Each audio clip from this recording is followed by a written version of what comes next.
Welcome, everybody, to Mud Flood Was Armageddon. The Mud Flood was the Armageddon. Don't let them tell you anything else unless they're willing to debate you or me in a fair and honest way. No fisticuffs. I wrote a story today, part of a great, really a great Lord's Day, and I did find time. I want to share the story, how to witness if you're in the university system.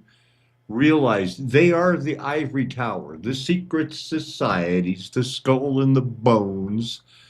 They started in the schools they wanted to normalize with their side of the story that included no King Jesus, no flat earth nation, no golden age past. Those days are over now. Let's do the share the screen thing. Show this. There is that. Show these. I got the PDF thing. Got a screenshot here. I showed that earlier. That's the wrong way. So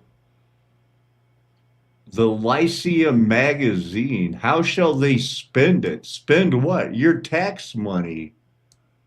You're going to spend it anyway. So they wanted the economy. It is during the war to stop your Lachium and Chautauqua work. The economy goes on with it. The money is going to be spent. Every other town in America flocking into theaters, parks, and other places for amusement. You're going to pay money. Do it in our downtown. Isn't that always the story? They want your money, man. So I had to write a revised fiction, 1,000 words, and it's worth 100 points. Where is it? Don't tell me I didn't download the PDF. What's this? Oh, that's just proof. Let me go to this other story here.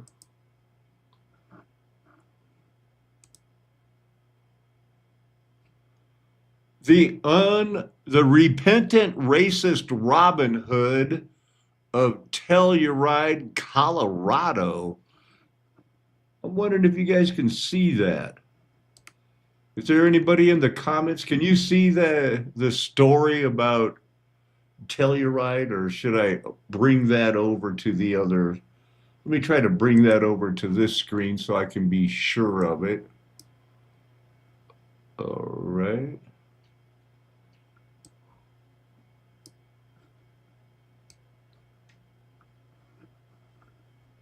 Looks like it doesn't want to go in there. I'm going to close all the other ones.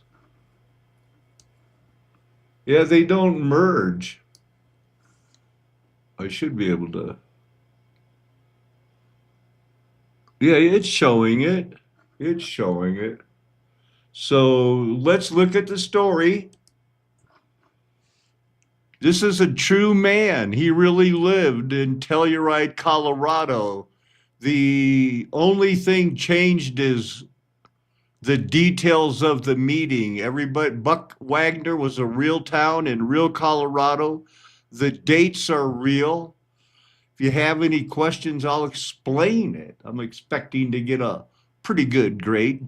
Charles Delos Buck Wagner loved living. He loved the fact that as a young man, he had been pointed in the direction of a small town in San Juan. Now, I wonder if I can make that any bigger so that you don't have to strain your eyes. There, it's smaller in a way, but it's bigger in a way. Can't get rid of this originality report. pointed him in the direction of a small town in the San Juan Mountains, originally called Columbia, after the goddess of liberty, so popular at the time.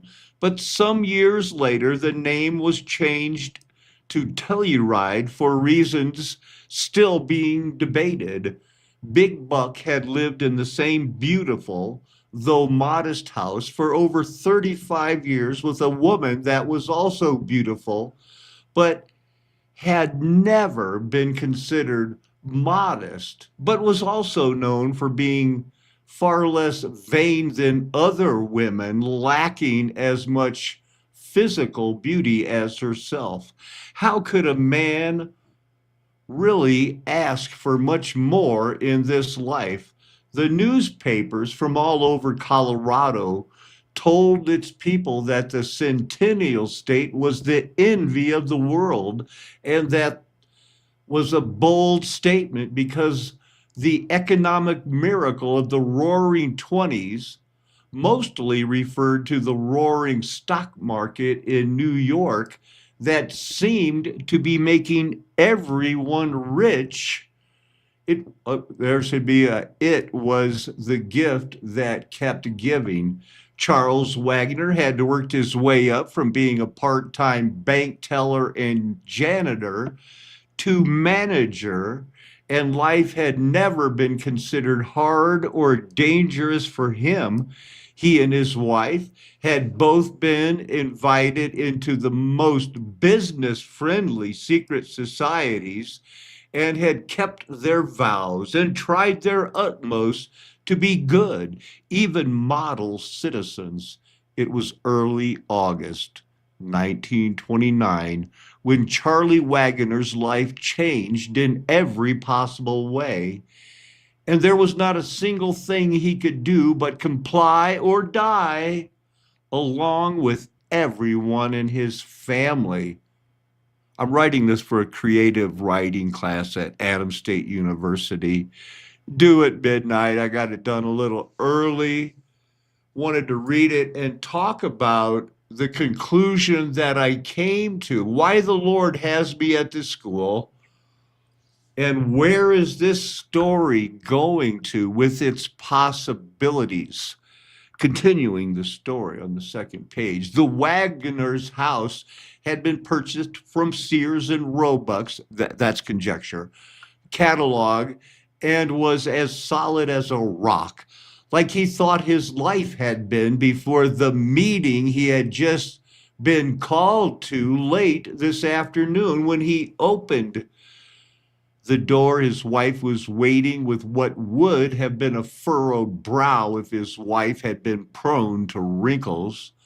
She did not have to say anything. She simply opened her palms and widened her eyes in what appeared to be an almost impatient way.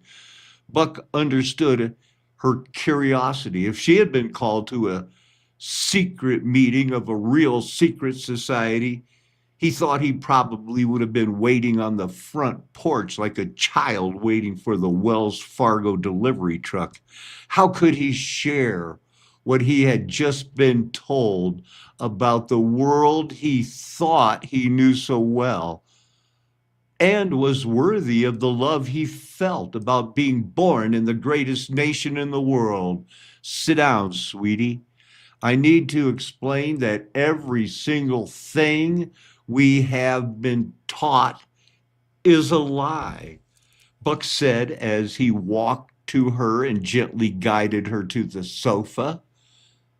Yeah, we all read these in class for our finals, you know. I'll be reading it with a little more emphasis. It was hard for me to hear, and I found what I had been told even harder to explain in the comfort of our beautiful home, as opposed to the dark lodge meeting room where I had learned the unvarnished truth.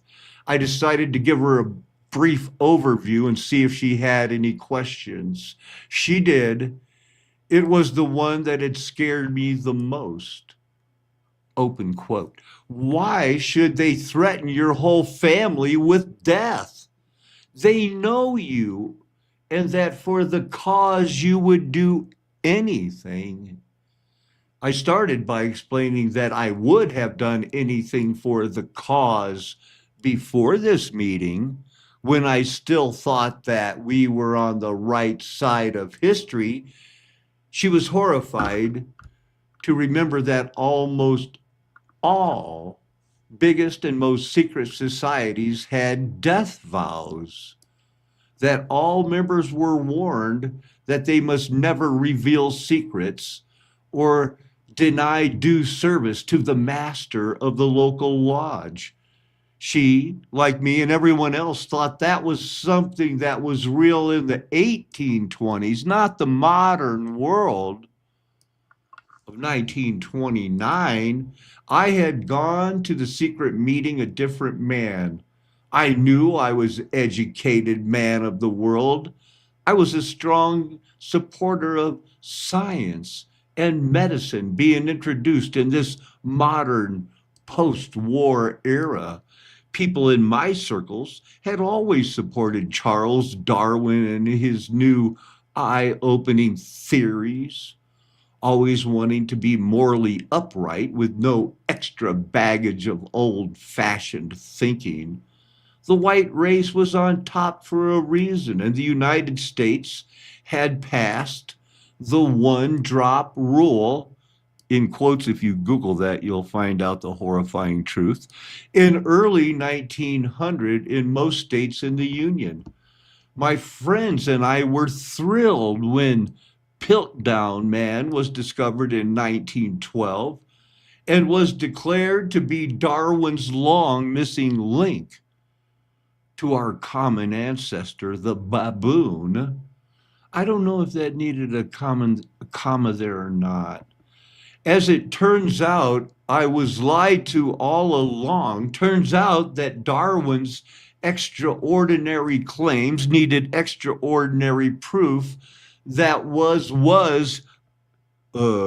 too elusive for way too long. So the ivory tower faked the proof, and it plans on continuing to use it and lie to everyone.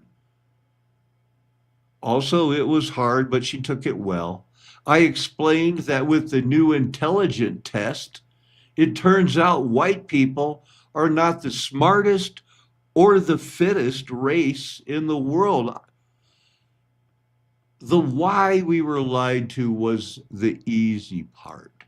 The fact that I was part of the plan to bring in a new world order was a different kind of enlightenment.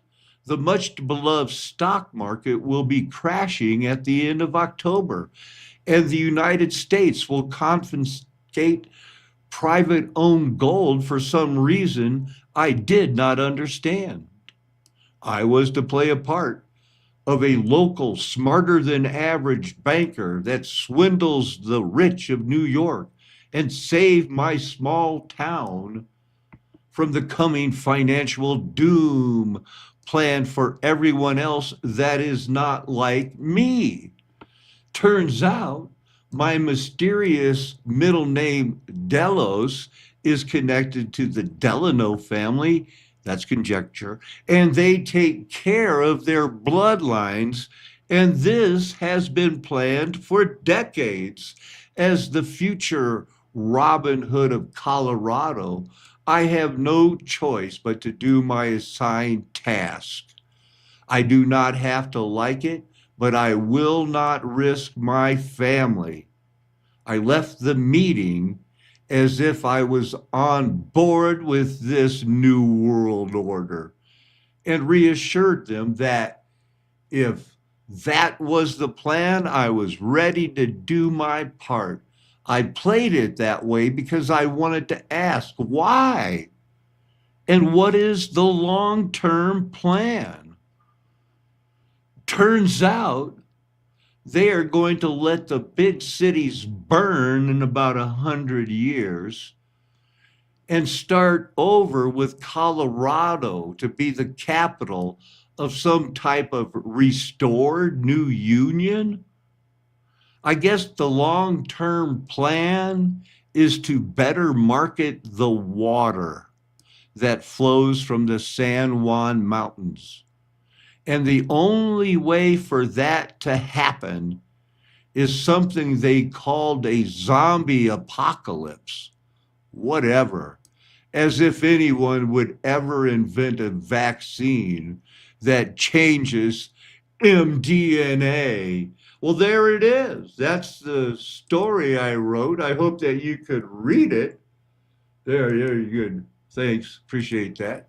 So that's the story. Now, the deal with the water, what I'm trying to tie it into is that I remember in Las Vegas, North Las Vegas, first grade, hearing about,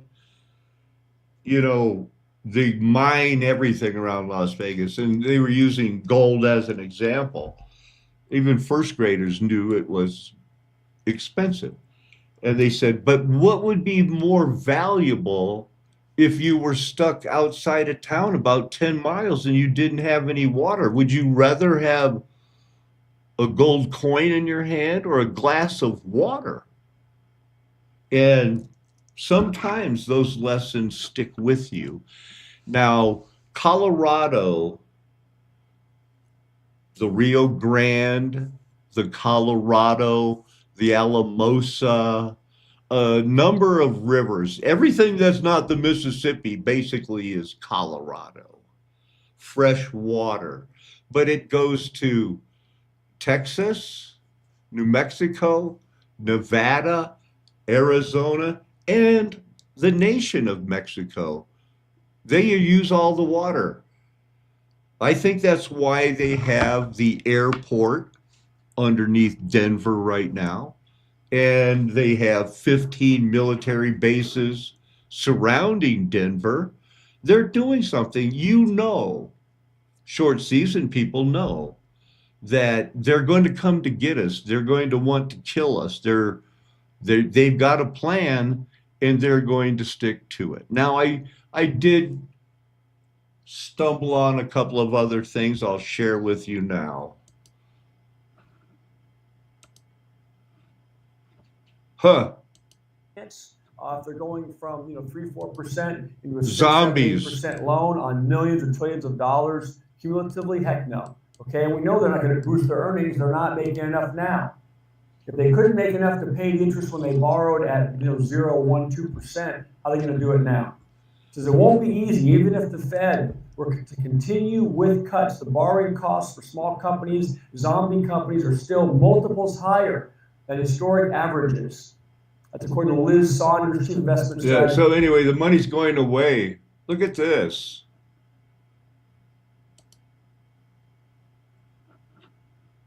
This is that chapel from the 1880s. This isn't even a mud flood or thing. a building.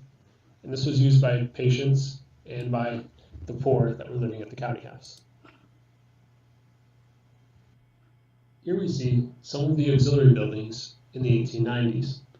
The building on the left was the gas plant, and that's where they actually manufactured their own gas for lighting. They chose those original buildings with the original keeper's house. This is a nut house. Crazy people go there. Until 1868. The people that, unlike our parents and grandparents, they didn't get lobotomized, institutionalized, sterilized, done away with. They complied. They didn't end up warehoused. And again, they're everywhere. But it's not all bad, right? RJ wanted you to see this. It's voluntary. From IRS officials, anything that you'd want to share or set the stage of some of the things you do or look at before I put on Aaron? Yeah, sure. So, the Freedom People, we're really big in this space. Our main goal is to help people live the most free life that they can, and the expression of that, and meet you where you're at. And a lot of that is financial. And once you know how the game works and you're able to better play the game, you can have a lot better outcomes than you currently have. And yeah, this clip that's coming up, Mr. Russo, God bless him, and God rest in peace, because that guy he was awesome. It was really sad time when he died. Lots of conspiracy. Now, what do you think?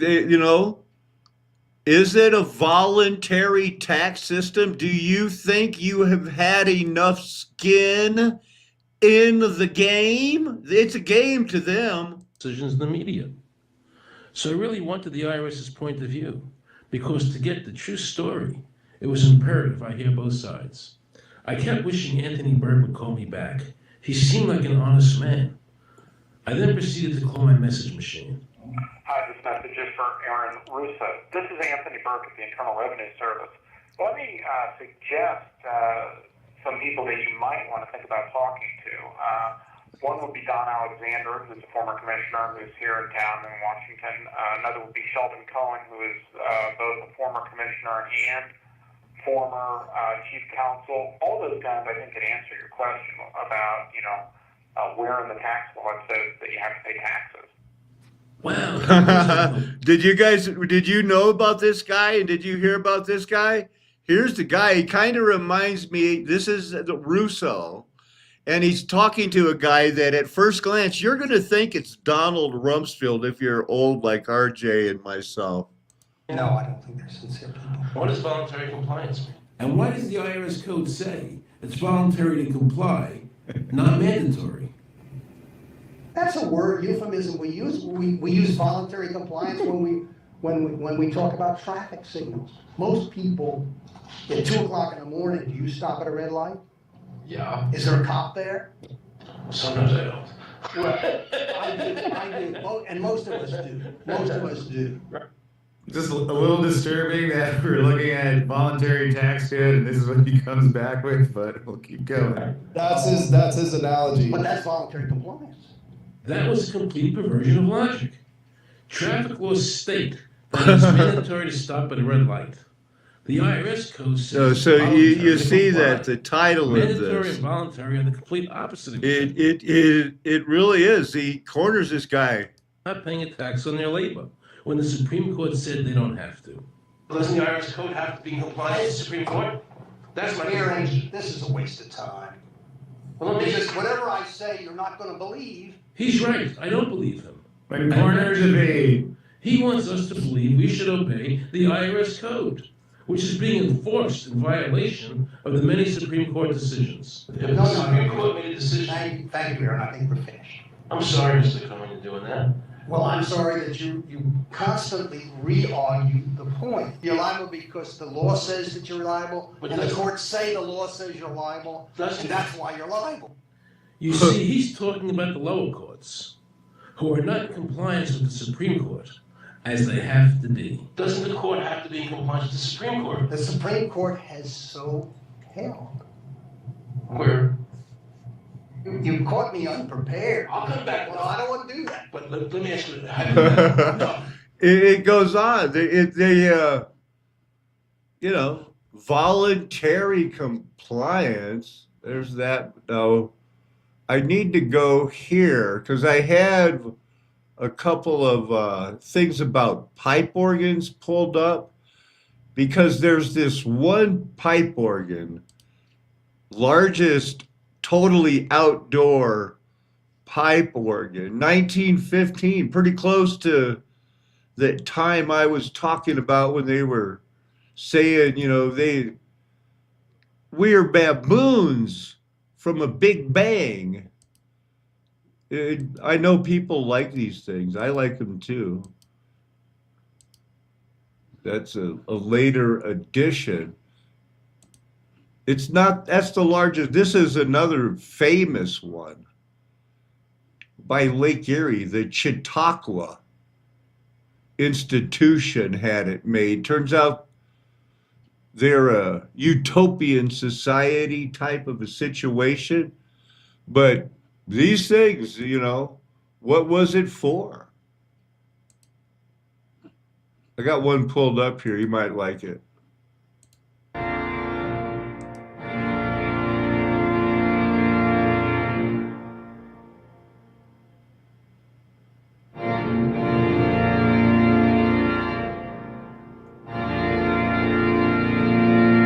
You'll recognize this next part.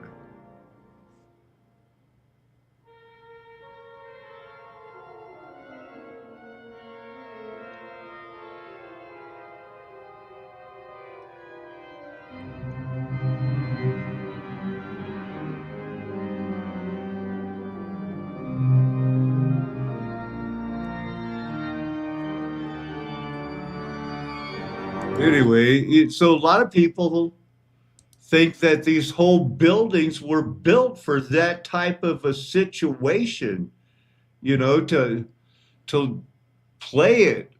My wife could play this. They're just good.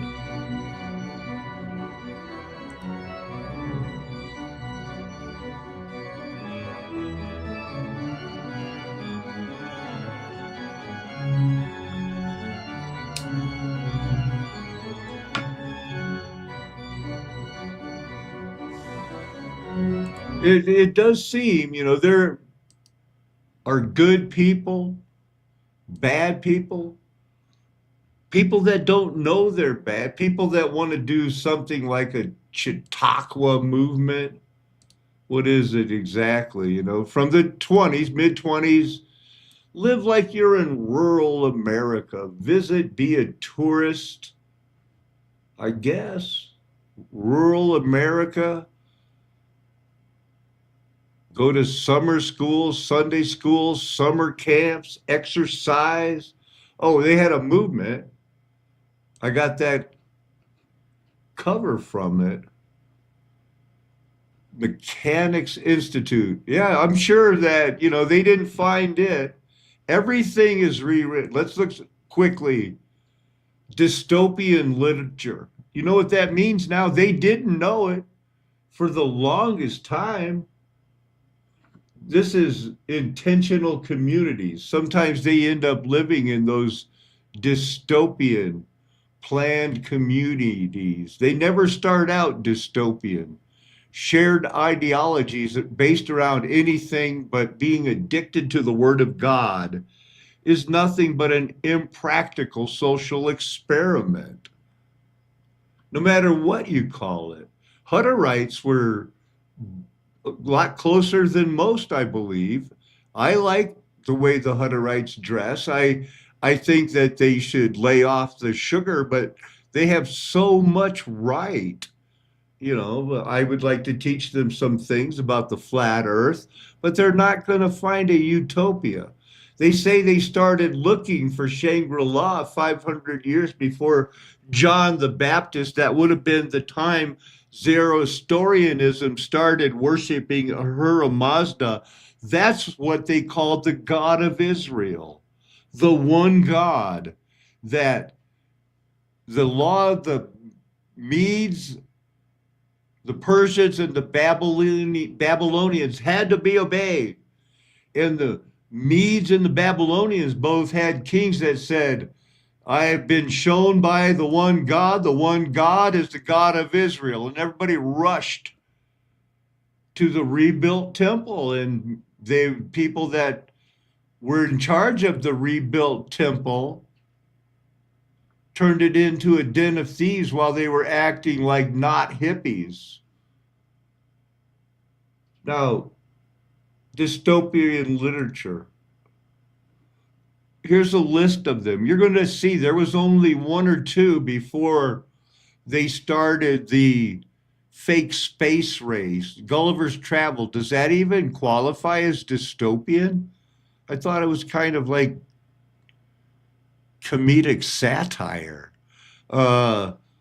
Mary Shelley, which really means it's Lord Byron, the girl that wrote Frankenstein, through her husband, who was raped at 15 by a bigamist who didn't tell his Mary about his other 15-year-old wife. He dumped her as fast. Then Tragedy of Man. You notice a trend, and when it boom, boom, boom, boom, and here's the real 1900s, nothing but dystopian, because they want you to be used to it. Here's the big one right here. Rossum's Universal Robots. These were not metal robots. These were these were grown robots, artificial workers from synthetic organ matter. 1920, anybody? Come on now, people. Would you please smile on your brother? I'm born a Planned Community too. We only have to make it work for another 20 years. List of, oh, I wanted to make sure I showed you this, I guess. Here's another one by the same guy about a totalitarian state with the D503, whatever that means. But glass houses, presumably to assist in mass surveillance. Pretty safe. The structure was like hey, they actually did build these things. This was a real thing. They thought of it, and then they did it. And then they perfected it. They turned the Star Forts into a prison.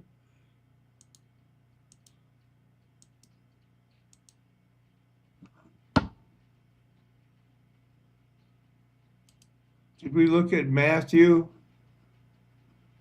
The kingdom of heaven may be compared to a king who wished to settle his accounts. We talked about that this morning. We talked about Isaiah, that, it was going to come in a flood again. I believe that was the one in there. Matthew 24. When you see the abomination of desolation spoken by Daniel, let the reader understand. So a Christ-endorsed place to look is Daniel. When the defiler is finally poured out, the desecration.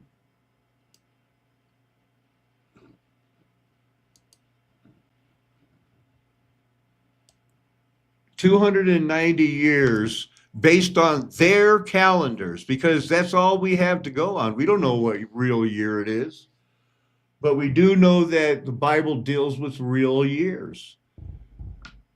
September 11th, 9/11, 2001. You take 290 days from that, it goes back to 1711 in the Gregorian calendar. They promise, there's this from the time of the desolation. There's another 45 years where something has to happen. Well, the words were shut up and sealed until the time of the end. This is the end, the last 45 years. 290, 335. That's 45 years. There's 20 years left of it. It's going to be a war for water. And there's only been the admonition for a generation to beat their swords into plowshares and not draw a line in the sand, to run back to the mountains and hide and pretend it's a game, be the last ones found, because some are going to be saved when fire comes down and Satan will join the beast and the false prophet, and we will have the great white throne of judgment. That's the way it's going to be until more veil is lifted. Amen. Hallelujah. Aho. Aloha. Arrivederci. Ciao. Sayonara. Auf Wiedersehen. Man. Adios, amigos. That's how I like to say.